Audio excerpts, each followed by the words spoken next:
আসসালামু আলাইকুম দর্শক, স্বাগত জানাচ্ছি আরটিভির দুপুরের সংবাদ। আপনাদের সঙ্গে রয়েছে আমি মীরা ফেরদৌস। ভারী বৃষ্টিপাত আর উজান থেকে নেমে আসা পাহাড়ি ঢলে দেশের উত্তর দক্ষিণ পূর্বাঞ্চলের বন্যা পরিস্থিতি আরও অবনতি হচ্ছে। চট্টগ্রামের ৭ উপজেলা অসংখ্য গ্রাম তলিয়েছে বন্যার পানিতে। মোতায়েন করা হয়েছে সেনাবাহিনী। এদিকে মাতামুহুরী, সাঙ্গু, ডাকাতিয়া, খোয়াই, কুশিয়ারা সহ বেশ কয়েকটি নদ নদীর পানি বিপদসীমা অতিক্রম করেছে। প্রতিনিধিদের পাঠানো তথ্যচিত্রে এই বিষয়ে আরও জানাচ্ছেন আব্দুল হামিদ। গত সপ্তাহে উত্তর পশ্চিম বঙ্গোপসাগরে সৃষ্ট একটি নিম্নচাপের প্রভাবে দেশ জুড়ে শুরু হয় মাঝারি থেকে ভারী বৃষ্টিপাত। টানা বর্ষণ আর উজান থেকে নেমে আসা পাহাড়ি ঢলে দক্ষিণ চট্টগ্রামের চন্দনাইশ, সাতকানিয়া, বাঁশখালী ও লোহাগড়ার বিস্তীর্ণ এলাকা বন্যার পানিতে তলিয়ে গেছে। ফুলে ফেঁপে উঠেছে শঙ্খ ও ঢোল নদী। পানিবন্দী হয়ে পড়েছেন হাজার হাজার মানুষ। স্থগিত করা হয়েছে এই বিভাগের আজকের এইচএসসি পরীক্ষা। বন্যা পরিস্থিতি মোকাবেলায় জেলার ৭ উপজেলায় মোতায়েন করা হয়েছে সেনাবাহিনী। তবে স্থানীয়দের অভিযোগ, টানা 2 দিন ধরে পানিবন্দী থাকলেও পর্যাপ্ত সরকারি সহায়তা এখনো পৌঁছায়নি। বন্যার্তদের জন্য শুকনো খাবারের ব্যবস্থা সহ যাবতীয় সহযোগিতা করা হচ্ছে বলছে স্থানীয় প্রশাসন।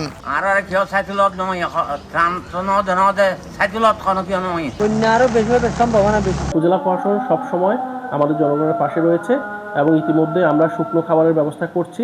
চট্টগ্রাম, কক্সবাজারের পাশাপাশি পানির নিচে তলিয়ে রয়েছে পার্বত্য 3 জেলার বিভিন্ন অঞ্চল। তবে গত 24 ঘন্টায় বৃষ্টিপাত না হয় খাগড়াছড়ির চেঙ্গি, মাইনী নদীর পানি নামতে শুরু করেছে।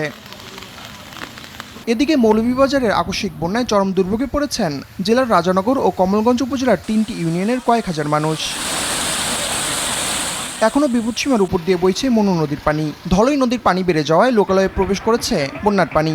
প্রত্যেক বছর আমরাও বাজারের অবস্থা দেখুকা, বাজারও তাকে গোলা পানি বুঝছেন নি, আমরা আর মাল সাবানা সব নষ্ট। ব্যবস্থা শুনি টেন্ডার হয়েছে কিন্তু কাজ হয় না। তারা বাঁধ দেয় না, আমরা দেখি আমরা হই, আমরা উপরে তারা আরো রাগ করে। হবিগঞ্জের খোয়াই, কুশিয়ারা ও সুতাং নদীর পানি কমলেও বন্যা কবলিত মানুষের দুর্ভোগ কাটেনি। নতুন করে প্লাবিত হয়েছে জেলার কয়েকটি নিম্নাঞ্চল। ভারী বৃষ্টিপাতে তলিয়ে গেছে রংপুরের পীরগঞ্জ, যশোরের বেনাপোল ও দিনাজপুরের হিলির নিচু এলাকা। এদিকে গত 24 ঘন্টায় ভারী বৃষ্টিপাত না হয় সুনামগঞ্জের সুরমা নদীর পানি স্থিতিশীল অবস্থায় রয়েছে। নোয়াখালীর ডাকাতিয়া, সিলেট অঞ্চলের মেঘনা, নেত্রকোনার সোমেশ্বরী এবং তিস্তা নদীর নীলফামারী, রংপুর ও গাইবান্ধার বিভিন্ন পয়েন্টে পানি বিপদসীমার কাছাকাছি অবস্থান করছে। এতে সেসব অঞ্চলে আকস্মিক বন্যার আশঙ্কা করছে বন্যা পূর্বাভাস ও সতর্কীকরণ কেন্দ্র। আব্দুল হামিদ, আরটিভি। ভারী বর্ষণ ও পাহাড়ি ঢলে সৃষ্ট বন্যা প্রবল স্রোতে চট্টগ্রামের রাঙ্গুনিয়া উপজেলার দুধপুকুরিয়া পদুয়া এলাকার একটি সেতু ধসে বান্দরবন রাঙামাটির মধ্যে সড়ক যোগাযোগ বন্ধ হয়ে গেছে। সড়কের দুপাশে আটকা পড়েছে বান্দরবন রাঙামাটি এবং চট্টগ্রামগামী যাত্রীবাহী বাস, পণ্যবাহী ট্রাক, অ্যাম্বুলেন্স সহ বহু যানবাহন। এই ঘটনায় চরম ভোগান্তিতে পড়েছেন সাধারণ মানুষ।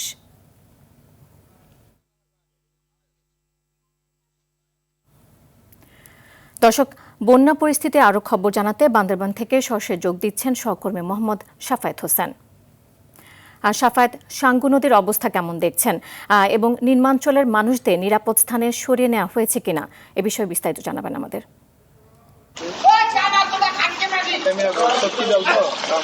নীলা, আপনি জানেন বান্দরবান গত 1 সপ্তাহ ধরে আসলে বন্যার কবলে পড়ে যাচ্ছে। পুরো জেলা শহরে আসলে পানি নিচে তলিয়েছে। এছাড়াও জেলার 7টি উপজেলায়, জেলার রোয়াংছড়ি, রুমা, ফান্সি, লামা, আলীকদম, নাকিমছি পুরো উপজেলাগুলো পানির নিচে তলিয়েছে। এছাড়াও জেলার সাথে বান্দরবানের 7টি উপজেলারও সড়ক যোগাযোগ বিচ্ছিন্ন রয়েছে। বান্দরবান এবং রাঙ্গামাটি সড়কের মাঝখানে একটি ব্রিজ ধসে হয়ে যাওয়ার কারণে বান্দরবানের সাথে রাঙ্গামাটিরও সড়ক যোগাযোগ বিচ্ছিন্ন হয়ে রয়েছে। এছাড়াও বান্দরবানের আর্মিপাড়া, শেরবাংলা, ইসলামপুর এবং পৌর এলাকায় বিশেষ করে বেশ কয়েকটি এলাকা আপনার পানির নিচে চলে গেছে। এখানকার হাজার হাজার মানুষ আসলে পানিবন্দী হয়ে আছে। এখানে জেলা প্রশাসনের পক্ষ থেকে 220টি আশ্রয়কেন্দ্র খোলা হয়েছে। সেখানে প্রায় 5,000-এরও বেশি লোক আশ্রয়কেন্দ্রে অবস্থান করছে। তবে জেলা প্রশাসনের পক্ষ থেকে এবং সেনাবাহিনীর পক্ষ থেকে শুকনো খাবার এবং চাউল, চিরা সবগুলো সরবরাহ করছে। এছাড়াও বান্দরবানের সাথে কেরানীহাট সড়কে পানির নিচে তলিয়ে যাওয়ার কারণে সারা বাংলাদেশের সাথে বান্দরবানের সড়ক যোগাযোগ বিচ্ছিন্ন রয়েছে। তবে আসলে বলা যেতে পারে গোটা বান্দরবান শহরে এখন পানির নিচে তলিয়ে আছে। নীলা, এই ছিল আসলে বান্দরবান থেকে সর্বশেষ খবর। শাফায়েত, আপনাকে ধন্যবাদ। দর্শক, বন্যা পরিস্থিতির খবর জানাতে হবিগঞ্জ থেকে সরাসরি যোগ দিচ্ছেন সহকর্মী শহীবুর রহমান। শহীবুর, বাঁধ ভাঙনের পর এলাকার বর্তমান পরিস্থিতি কি জানাবেন আমাদের? নীরা, জানেন আপনি হবিগঞ্জে খোয়াই নদীর বাঁধ ভাঙ্গার ফলে হবিগঞ্জের সদর উপজেলার যে লস্করপুর এবং পৈল ইউনিয়নের প্রায় 30টির মতো গ্রাম প্লাবিত হয়েছে। আমি এখন যে জায়গাটি দাঁড়িয়েছি এটা হচ্ছে পৈল ইউনিয়নের শিয়ালদারিয়া নামক একটি এরিয়াতে আমি দাঁড়িয়েছি। সেখানে প্রচুর গ্রামের যে জমি ছিল, বিশেষ করে বর্তমান সময়ে যে আউশ ধান এবং সবজি, পাশাপাশি যে জায়গাতে আমি দাঁড়িয়েছি সেখানে মাছ চাষের একটা এলাকা ছিল, সেখানে ফিশারি ছিল ব্যাপক। সব কিছু ইতিমধ্যে তলিয়ে গেছে এবং ব্যাপক ক্ষয়ক্ষতি হয়েছে। আমি আপনাকে দেখানোর চেষ্টা করছি যে আমি যে জায়গাটি দাঁড়িয়েছি সেটা হচ্ছে একটি খেলার মাঠ ছিল এবং পাশেই ছিল আউশ ধানের যে জমিগুলো রয়েছে, সেটা সবকিছু তলিয়ে গেছে এবং রাস্তার যে চলাচলের যে গ্রামের রাস্তা ছিল সেটা পানি নিচে তলিয়ে যাওয়াতে এলাকার মানুষ খুব দুর্ভোগ পোহাচ্ছে এবং ওনারা ব্যাপক ক্ষয়ক্ষতির সম্মুখীন হয়েছে। আমি জেলা প্রশাসনের পক্ষ থেকে যেমনটা জানিয়েছিলেন যে ওনারা যেসব এলাকা বন্যায় কবলিত, খাবার ঔষধের ব্যবস্থা এবং যদি আরো কোনো প্রয়োজনীয় ব্যবস্থা হয় তাহলে তারা কন্ট্রোল রুম খুলে রেখেছেন এবং আটটি আশ্রয়ণ কেন্দ্র গঠন করেছেন। আমি কথা বলছিলাম পানি উন্নয়ন বোর্ডের নির্বাহী প্রকৌশলী, যেটা জানিয়েছিলেন যে ইতিমধ্যে আমাদের হবিগঞ্জের প্রত্যেকটা নদ নদীর পানি কমতে শুরু করেছে, কিন্তু নদ নদীর পানি কমলেও কিন্তু নিম্ন অঞ্চলের যে পানি রয়েছে সেটা এখনো কমে নাই। নিরাই ছিল হবিগঞ্জ থেকে বন্যা নিয়ে সর্বশেষ। জি শহীবুর, আপনাকে অসংখ্য ধন্যবাদ। বান্দরবনের সাঙ্গু নদী, চট্টগ্রামের দোহাজারী স্টেশন পয়েন্ট, হবিগঞ্জের কোয়াই নদী ও মনু নদীতে বিপদসীমার উপর দিয়ে পানি প্রবাহিত হচ্ছে। আগামী 24 ঘন্টায় চট্টগ্রামের বিভিন্ন জেলায় ভারী বৃষ্টিপাত অব্যাহত থাকবে বলে জানিয়েছে বন্যা পূর্বাভাস ও সতর্কীকরণ কেন্দ্র। তবে আগামী 3 দিনে উত্তরাঞ্চলে ভারী বৃষ্টিপাতে বন্যার ঝুঁকি রয়েছে। আবহাওয়া অফিস বলছে ঢাকায় মাঝারি বৃষ্টি এবং রংপুর, চট্টগ্রাম ও ময়মনসিংহ বিভাগে আগামী 3 দিন ভারী ও অতি ভারী বৃষ্টির সম্ভাবনা রয়েছে। আতিকার রহমানের রিপোর্টে দেখুন বিস্তারিত। সারা দেশের বন্যা পরিস্থিতি নিয়ে রাজধানীতে পানি উন্নয়ন বোর্ডের বন্যা পূর্বাভাস ও সতর্কীকরণ কেন্দ্রে সংবাদ সম্মেলনের আয়োজন করা হয়। নির্বাহী প্রকৌশলী জানান, চট্টগ্রামের দোহাজারী স্টেশন পয়েন্ট, বান্দরবনের সাঙ্গু নদী, হবিগঞ্জের কোয়াই নদী ও মনু নদীতে বিপদসীমার উপর দিয়ে পানি প্রবাহিত হচ্ছে। 4টি নদী 6টি জেলার 6টি পয়েন্টে বিপদসীমার উপর দিয়ে প্রবাহিত হচ্ছে এবং বিগত 24 ঘন্টায় দেশের দক্ষিণ পূর্বাঞ্চলীয় পার্বত্য অববাহিকায় বন্যা পরিস্থিতির কিছুটা ধীরগতিতে উন্নতি পরিলক্ষিত হয়েছে। সাঙ্গু নদী এবং উত্তর পূর্বাঞ্চলীয় অববাহিকায় মনু, খোয়াই এবং কুশফুরমা এবং কুশিয়ারা নদী মৌলভীবাজার এবং হবিগঞ্জে বিপদসীমার উপর দিয়ে প্রবাহিত হচ্ছে। আগামী 24 ঘন্টা পর্যন্ত দেশের দক্ষিণ পূর্বাঞ্চলীয় পার্বত্য অববাহিকায় ভারী বৃষ্টিপাত চলমান থাকতে পারে। 24 ঘন্টায় চট্টগ্রামে ভারী বৃষ্টি অব্যাহত থাকবে। গত একদিনে চট্টগ্রামের নদ নদীতে বন্যার পানি কিছুটা কমেছে। তবে উত্তরাঞ্চলে আগামী 3 দিন ভারী বৃষ্টিপাতের কারণে বন্যা হওয়ার সম্ভাবনা রয়েছে। লালমনিরহাট, নীলফামারী, রংপুর, কুড়িগ্রাম ইত্যাদি জেলা এবং সংলগ্ন উজালে ভারী থেকে অতি ভারী বর্ষণের সম্ভাবনা রয়েছে। এর প্রেক্ষিতে আগামী 24 থেকে 48 ঘন্টায় দেশের উত্তর পূর্বাঞ্চলীয় অববাহিকার সারিগোয়াইন, জাদুকাটা, সুরমা, ভুগাইকংস এবং উত্তরাঞ্চলীয় অববাহিকার তিস্তা, ধরলা, দুধকুমার ইত্যাদি নদীর পানি বৃদ্ধি পেয়ে বিপদসীমা অতিক্রমের সম্ভাবনা ঝুঁকি রয়েছে এবং এর ফলে মূলত সিলেট, সুনামগঞ্জের কিছু জায়গা, ময়মনসিংহ বিভাগের ময়মনসিংহ, নেত্রকোনা, শেরপুর এবং উত্তরাঞ্চলীয় তিস্তা অববাহিকাভুক্ত লালমনিরহাট, নীলফামারী, রংপুর এবং কুড়িগ্রামের কিছু নিম্নাঞ্চলে 24 থেকে 48 ঘন্টায় স্বল্পমেয়াদী বন্যা পরিস্থিতি সৃষ্টির ঝুঁকি রয়েছে। মৌসুমী বায়ুর প্রভাবে ঢাকাসহ দেশের 16টি অঞ্চলে ঘন্টায় 45 থেকে 60 কিলোমিটার বেগে ঝড়ো হাওয়া, বৃষ্টি ও বজ্রবৃষ্টির আভাস দিয়েছে আবহাওয়া অধিদপ্তর। সিলেট, রংপুর ও ময়মনসিংহ বিভাগে ভারী বর্ষণের সম্ভাবনা রয়েছে। পরশুদিন যে বৃষ্টি ছিল 211, সেখান থেকে কমে চট্টগ্রাম 106 মিলিমিটার বৃষ্টি হয়েছে। তাছাড়া অন্যান্য জায়গায় মোটামুটি 100 নিচে বৃষ্টি হয়েছে। তবে যে জিনিসটা আপনার উত্তর অঞ্চলে বৃষ্টি কিছুটা চলমান থাকবে, এটা বিশেষ করে আপনার রংপুর, ময়মনসিংহ এবং রাজশাহী কিছু অংশ এবং ঢাকার কিছু অংশ এই বৃষ্টিটা চলমান থাকবে। এটা আগামী আরও 2 থেকে 3 দিন। সেক্ষেত্রে পরিস্থিতি গ্র্যাজুয়ালি উন্নতির দিকে যাচ্ছে। আবহাওয়া সতর্কবার্তায় আরও বলা হয়েছে চট্টগ্রামের নদীবন্দরকে ১ নম্বর সতর্ক সংকেত দেখাতে বলা হয়েছে। চট্টগ্রাম বিভাগের পাহাড়ি এলাকার কোথাও কোথাও ভূমিধসের আশঙ্কা রয়েছে। আতিকা রহমান, RTV, ঢাকা। সরকারের সহায়তা দেওয়ার জন্য বন্যায় ক্ষতিগ্রস্ত কৃষকদের তালিকা করা হচ্ছে বলে জানিয়েছেন কৃষি ও প্রাণী সম্পদ মন্ত্রী আমিনুর রশিদ ইয়াসিন। সকালে কুমিল্লা টাউন হল মাঠে বৃক্ষমেলা উদ্বোধন শেষে সাংবাদিকদের সঙ্গে তিনি একথা জানান। এ সময় তিনি আরও বলেন, দীর্ঘদিনের লুটপাটের অভ্যাস অনেকের হয়তো এখনো যায়নি। প্রধানমন্ত্রী নিজেই কাজের অগ্রগতি নিয়মিত তদারকি করেন, তাই অনিয়মের কোনো সুযোগ নেই।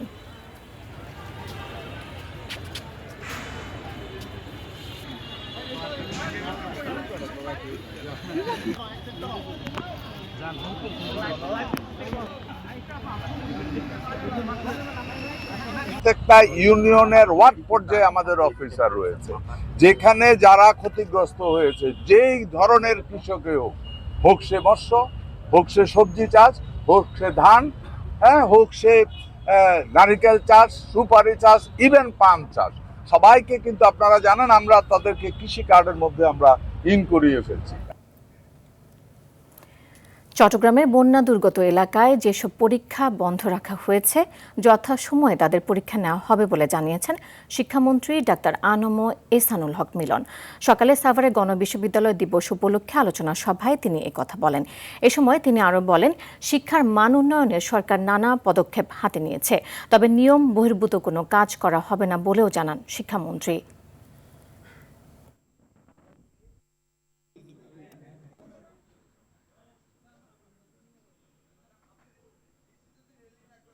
দুর্যোগ এলাকা রয়েছে যেখানে বন্যা কবলিত হয়েছে, যেখানে আমাদের লোকাল প্রশাসন পরীক্ষা নিতে পারছে না, তারা সেইভাবে তাৎক্ষণিকভাবে আমাদেরকে জানাচ্ছে এবং তাৎক্ষণিকভাবে আমরা সেই এলাকায় পরীক্ষা বন্ধ করে দিচ্ছি এবং পরবর্তীতে অবশ্যই নিতে হবে, তাতে একই সাথে এবং সারা বাংলাদেশে পরীক্ষা চলছে, শুধু দুর্যোগ এলাকায় বন্ধ রয়েছে।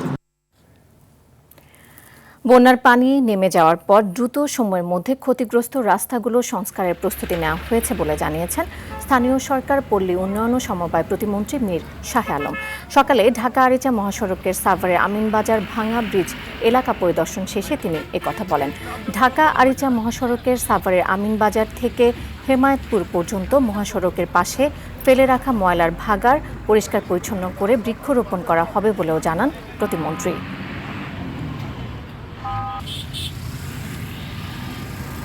বর্ষা মৌসুমে এটা প্রত্যেক বছরই হয় এবং আমাদের মেনটেন্যান্সের টাকা থাকে সব ডিপার্টমেন্টেরই। বৃষ্টির পানি নেমে যাওয়ার সাথে সাথে দ্রুত সময়ের মধ্যে এগুলো আমরা সংস্কার করব এবং জলাবদ্ধতা কম হওয়ার জন্য আমরা অনেক পূর্বে থেকেই ক্ষমতায় আসার পরেই আমরা ড্রেনেজগুলো পরিষ্কার করার জন্যে এবং পানি নিষ্কাশনের মুখগুলো যাতে পরিষ্কার থাকে এ ব্যাপারে ইঞ্জিনিয়ারিং ডিপার্টমেন্ট এবং প্রশাসন যৌথভাবে আমরা প্রায় 3 মাস আগে থেকেই কাজ করছি। চিকিৎসার জন্য একটি বড় সংখ্যা বিদেশে চলে যাচ্ছে। তাদেরকে আস্থায় ও বিশ্বাসে আনতে চিকিৎসকদের প্রতি আহ্বান জানালেন প্রধানমন্ত্রী তারেক রহমান। ঢাকা মেডিকেল কলেজের 81তম ডে 2026 অনুষ্ঠানে এসব কথা বলেন প্রধানমন্ত্রী। বলেন, উপজেলার প্রতিটি হাসপাতালকে 51 শয্যা থেকে 101 শয্যা বিশিষ্ট করার উদ্যোগ নিয়েছে সরকার। আগামী সেপ্টেম্বরের মধ্যে শিশুদের বিশেষায়িত চিকিৎসার লক্ষ্যে দেশের 5টি জেলায় সরকার 1000 বেডের ব্যবস্থা করবে বলেও জানান প্রধানমন্ত্রী। শামীম চৌধুরীকে সঙ্গে নিয়ে বিষয়ে আরও জানাচ্ছেন সাদিয়া কানিজ। ঢাকা মেডিকেল কলেজের 81তম প্রতিষ্ঠাবার্ষিকীর অনুষ্ঠানে যোগ দেন প্রধানমন্ত্রী তারেক রহমান। এ সময় তার সঙ্গে ছিলেন ঢাকা মেডিকেল কলেজের K43 ব্যাচের শিক্ষার্থী ও তার সহধর্মিণী ডাক্তার জোবাইদা রহমান।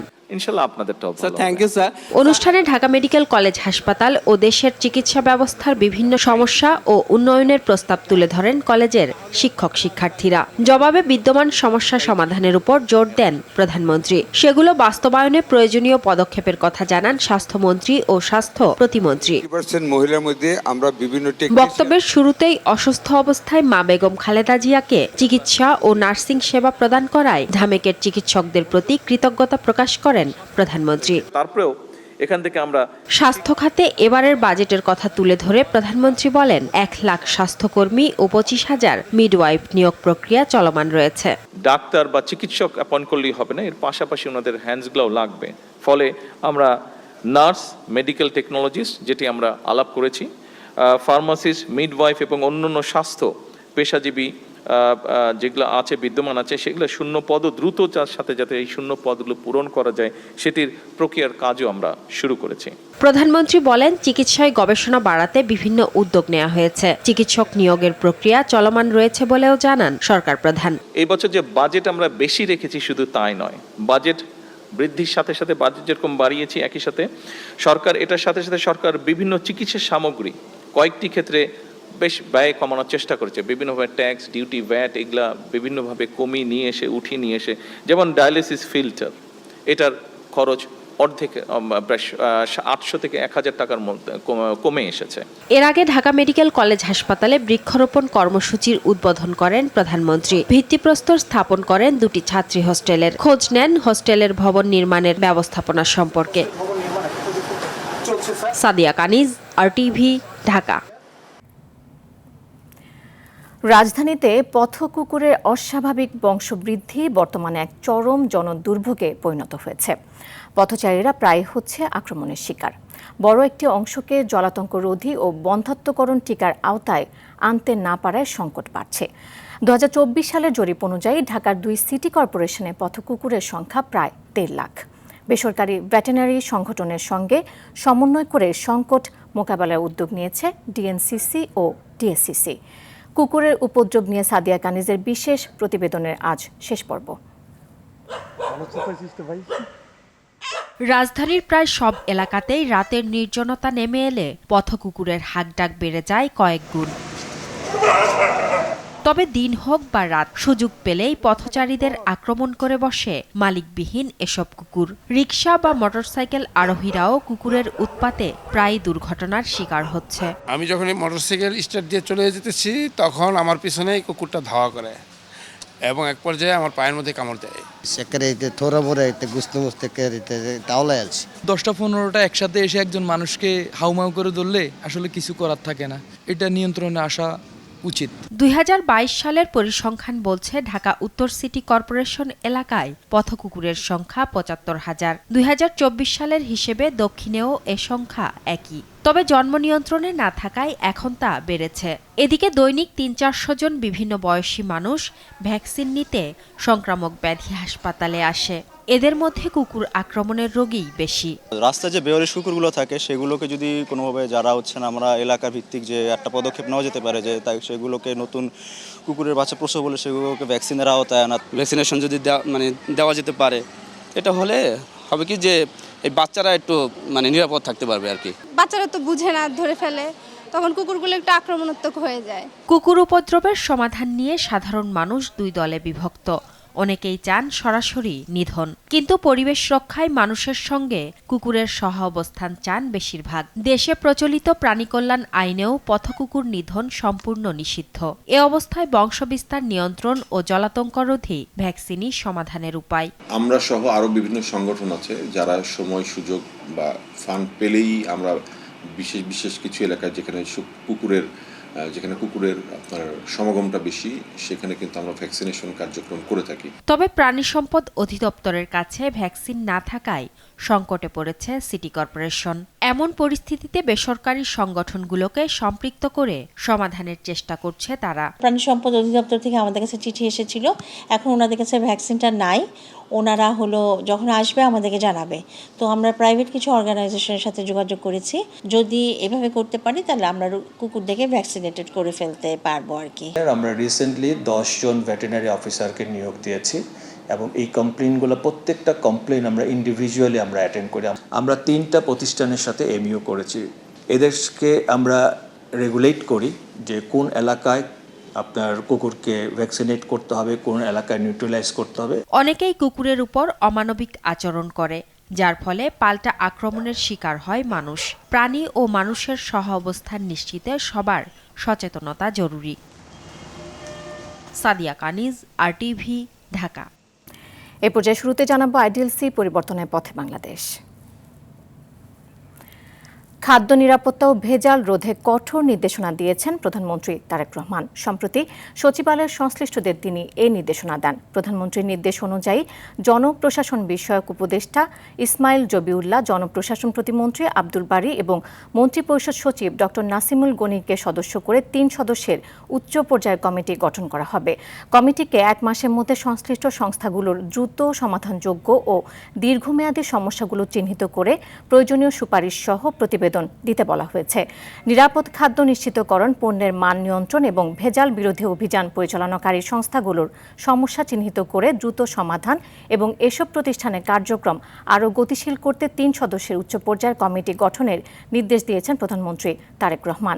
আগামী 1 মাসের মধ্যে দ্রুত সমাধানযোগ্য ও দীর্ঘমেয়াদী সমস্যাগুলো চিহ্নিত করে প্রয়োজনীয় সুপারিশ সহ প্রতিবেদন দিতে কমিটিকে নির্দেশ দেওয়া হয়েছে।